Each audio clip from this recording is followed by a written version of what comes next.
Hello friends, Brajesh संसौरिया के online classes में आपका फिर से स्वागत है। हम डिस्कस कर रहे हैं एक बहुत ही इंपॉर्टेंट टॉपिक जिसका नाम है तुक्का कैसे लगाया जाता है एमसीक्यू के लिए शॉर्ट ट्रिक। मतलब जिन सवालों के जवाब आपको एग्जाम में नहीं आते हैं उनमें आपको गेस वर्क कैसे करना है साइकोलॉजिकल एंड साइंटिफिक तुक्का ट्रिक की मदद से।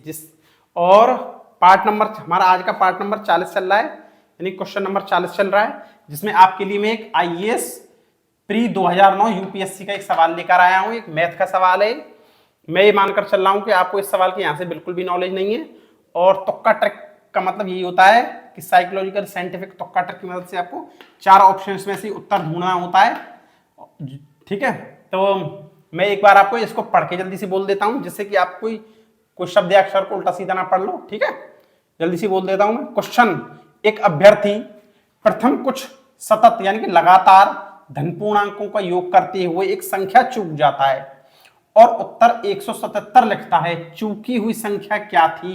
आईएएस प्री 2009 यूपीएससी में आया एक सवाल है। ऑप्शन है आपका पहला ऑप्शन है 13, दूसरा ऑप्शन है आपका 14 एंड 14, थर्ड ऑप्शन है 11 11, फोर्थ ऑप्शन है आपका इसका 12 यानी कि 12। ठीक है, अब आप ये मानकर चलिए, आपको यहां से छोड़ दीजिए, आप उसको सवाल का मैं ये मानकर चल रहा हूं कुछ नहीं जानते, ये नहीं हुआ आपसे हाल। ठीक है, अब हम ट्रिक्स की मदद से देखते हैं। ठीक है, आइए देखते हैं। देखो क्रम, देखो इसका क्या है। 11 12 13 और 14, ये क्रम ही तो है। 11 12 13 14। मैं एक मिनट चेक कर लेता हूं, सही दिख रहा है ना? हाँ सही दिख रहा है। ठीक है, तो मैंने आपको क्या बताया था कि एक तो सबसे छोटी संख्या और एक सबसे बड़ी संख्या, ये ज्यादातर उत्तर नहीं होती है। ठीक है, एक तो सबसे छोटी संख्या और एक सबसे बड़ी संख्या, ज्यादातर उत्तर नहीं होती हैं। अब दो जो हम बीच की जो ये अंक बीच के जो फंस गए हैं, इनमें मैंने आपको पहले भी कई पार्ट में एक दो सवाल ऐसे दिखाए हुए हैं, जिसने भी हमारे पार्ट नहीं देखे हैं वो पीछे हमारे जो पार्ट नंबर 1 से 40 तक उनमें देख लें कि मैंने उसमें कैसे ट्रिक बताई थी, क्या साइकोलॉजी काम करती है कि एक छोटी संख्या और एक सबसे बड़ी संख्या ज्यादातर उत्तर नहीं होती है। क्यों होता है, आप पुरानी वीडियोज को देख लेना। ठीक है, यदि चैनल पर नए नए जुड़े हुए तो अब मैं इसमें एक चीज बताऊं कि अब आपको 12 चुनना है या 13 चुनना है। आपको उत्तर 12 या 13 में से कौन सा चुनना है। तो मैंने आपको पहले भी बहुत से पार्ट्स में बताया था कि कोई लॉजिक से करिए उनको, मतलब उसमें कोई लॉजिक देखिए, कोई दूसरी ट्रिक काम कर रही हो या कोई दूसरी साइकोलॉजी एग्जामिनर की आपको पकड़ में आ रही हो, तो आप उनमें से दोनों में से एक संख्या चुनिए।